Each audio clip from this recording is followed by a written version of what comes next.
Segment 1. A sudden earthquake hit while Matthew was showering. He rushed downstairs, seeing terrified people and birds scattering. Chaos reigned as thick fog emerged from below, killing instantly. Toxic fog surged from all sides, and everyone fled. No one knew its origin. Matthew, strong and fast, ran home. The fog spread at 100 km/h, sweeping streets. He returned, placed his sick daughter in a sealed chamber, and ran with his wife to higher ground. The fog spread quickly. They knocked on the top floor's door, and an old man let them in. Seeing the fog reach the top, his wife checked their daughter's safety via walkie-talkie. Their daughter, unable to breathe outside air, lived in isolation. They were relieved she was safe. Segment 2. After confirming their daughter was safe, they felt relieved. They looked out the window, shocked by the scene. The fog had submerged all the streets, and helicopters flew overhead. Matthew climbed up to the roof using a pipe. The entire city was engulfed by the fog, with a few survivors climbing to rooftops. He reached the stairs and cautiously touched the fog, finding no smell and no skin corrosion. The earthquake had cut off power to the city, and the daughter's isolation chamber's backup battery wouldn't last long. It was impossible to hold his breath and go downstairs to change the battery in time. Matthew suddenly remembered the neighbor downstairs had an oxygen mask. He took a deep breath and slowly climbed down the pipe, broke the glass, and entered through the window, finding the old man had already died from inhaling the fog. Holding his breath, Matthew searched for the old man's oxygen mask and found it just as he was about to run out of breath. He took a deep breath from the oxygen tank, strapped it on, and returned home. Segment 3. He brought food to his daughter and, after changing the battery, reminded her to use it sparingly. Matthew went out to the street to check the surroundings, finding it eerily silent with bodies of those who died from inhaling the fog everywhere.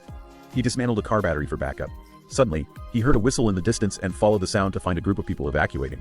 Segment 4. The commanding officer gave Matthew a professional oxygen mask. Segment 5. They didn't know the cause, only responsible for evacuation. Segment 6. Just as the commander was about to leave, Matthew asked for an extra mask. Segment 7. He returned home with the necessary supplies for living. A sudden thick fog engulfed the city in minutes. Matthew survived by chance. He found the fog rises 5 centimeters an hour. Soon, it will flood here. On day 4, they checked the rooftop and saw people losing control. They had to leave, but their daughter couldn't breathe the air. They needed protective suits, only available at the city lab. To save her, they went to get them. Not far out, they faced a vicious dog. They ran, but it chased them. The fog was too thick, and they got lost. Matthew slipped into the water, struggling in the current. The dog turned to chase his wife. In panic, he escaped onto a bus, but the dog followed. Luckily, he got tangled in a rope. He broke a window to escape. Back at the river, Fanny called for Matthew but got no answer. He kept moving. The road was full of people dead from the fog. Even pigeons struggled. Matthew didn't drown. He climbed ashore with all his strength. They reunited at the lab, which had fallen. Staff lay everywhere. They found their daughter's suit and were leaving when the lab exploded. The shockwave threw them, and Matthew's clothes caught fire. His wife found a fire extinguisher, but his oxygen tube was burned. They shared one mask, taking turns to breathe. Barely reaching the upper floors, seeing his injuries, his wife treated his wounds. The disaster didn't destroy them, it brought them closer. Matthew realized there wasn't enough oxygen for both to return. To save their daughter, he let his wife go first. Though reluctant, she had to decide for their daughter. She raced against time. In the fog, she ran. As she reached downstairs, the oxygen ran out. He took off the mask and carried the box upstairs. At the last moment, he reached a safe height. Back on the rooftop, he found the suit burned. He was devastated.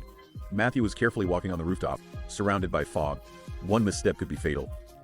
Following a rope, he reached a rooftop, saw supplies, bloodstains, and a corpse by car. This made him cautious. He followed traces to a garage, finding food and a mask. Matthew walked with difficulty on the rooftop, surrounded by thick fog. He put on a protective mask, and just as he was about to leave the garage on a return, it was clearly a police officer who told Matthew to remove his mask. Matthew quietly turned on the oxygen, realizing the person outside was the one he killed. The officer suddenly drew his gun, and Matthew lunged at him. They fell onto the car, and after a fierce struggle, Matthew strangled the officer to death. To save her daughter, she had to do it. The wife found the daughter's chamber was running out of power, and fog was seeping in. She took a deep breath, rushed into the smoke, quickly went downstairs, and into the house. The powerless chamber restarted. The daughter worried why she didn't wear a mask. The suffocating feeling forced her to leave, and it was their last meeting. Matthew returned shortly after. The daughter told him that when her mother came to change the battery, she didn't wear a mask. Matthew realized something was wrong. Sure enough, on his way up, He saw his wife collapse on the stairs, overwhelmed by immense grief. This wife, who once stood by his side, had now fallen. He couldn't hold back his tears. The daughter kept asking. He could only painfully tell her that her mother had passed away. The daughter fell into pain and guilt. An earthquake struck again. Matthew went to the window to observe and found the poison rising faster. The fog had reached his feet. He had to quickly find a protective suit for his daughter and escape together. He and his daughter said their final goodbyes, promising he would come back. The old man and woman held their noses tightly, calmly facing the end of their lives. Matthew found an ambulance, opened the door, and found a protective suit. To buy time, he found a motorcycle. Matthew sped up, and suddenly a little boy dashed out of the fog. He couldn't dodge. He was thrown to the ground. Matthew, with his last bit of will, struggled to get up, limping back. Just when he couldn't hold on any longer, two figures appeared in the fog. As they got closer, it turned out to be his daughter and her fellow patient. It turned out this fog didn't harm people with the disease. He removed his mask, held his breath, and hugged his daughter excitedly.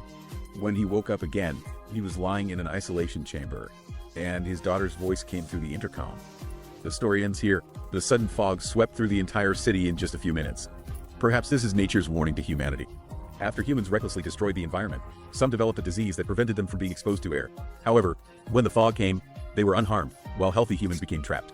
It also tells us the importance of protecting the environment. Protecting the environment is everyone's responsibility.